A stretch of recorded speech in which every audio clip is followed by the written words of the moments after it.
1928 கோடியே 80 லட்சம் ரூபாய் மதிப்பீட்டிலான ஒகேனக்கல் கூட்டு குடிநீர் திட்டத்தை முதல்வர் ஜெயலலிதா துவக்கி வைத்துள்ளார்.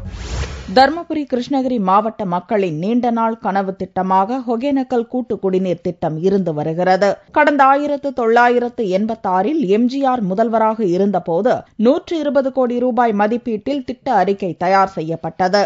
1994இல் ஜெயலலிதா முதல்வராக இருந்தபோது 350 கோடி ரூபாயிலும் 2005இல் மீண்டும் ஜெயலலிதா முதல்வராக இருந்தபோது 1005 கோடி ரூபாய் ஜப்பான் நாட்டு நிதியுதவியுடன் இத்திட்டம் தயாரிக்கப்பட்டது. இறுதியில் தற்போது 1928 கோடியே 80 லட்சம் ரூபாய் மதிப்பிலான ஒகேனக்கல் கூட்டு குடிநீர் திட்டத்தை புதனன்று முதல்வர் ஜெயலலிதா துவக்கி வைத்தார். சென்னை தலைமைச் செயலகத்திலிருந்து காணொலி காட்சி மூலம் இத்திட்டத்தை துவக்கி வைத்த முதல்வர் ஜெயலலிதா இது தொடர்பாக தான் எதிர்க்கட்சித் தலைவராக இருந்தபோது சட்டசபையில் விவாதிக்க அனுமதி தராததையும் தற்போது தன்னால் இத்திட்டம் துவக்கி வைக்கப்பட்டுள்ளதையும் எடுத்துக் கூறினார்.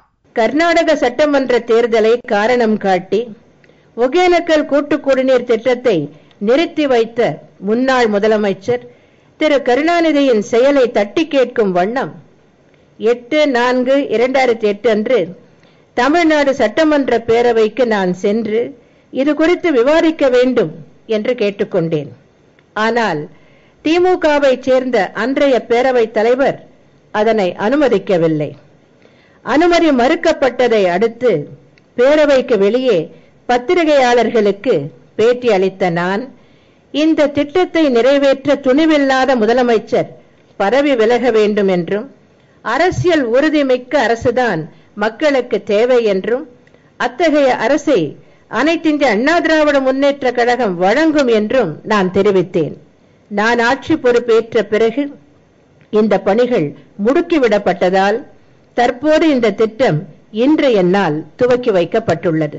இவ்விழாவில் தமிழக அமைச்சர்கள், தலைமைச் செயலாளர், ஜப்பான் துணை தூதர், ஜப்பான் பன்னாட்டு கூட்டுறவு முகமையின் முதுநிலை பிரதிநிதி உள்ளிட்டோர் கலந்து கொண்டனர்.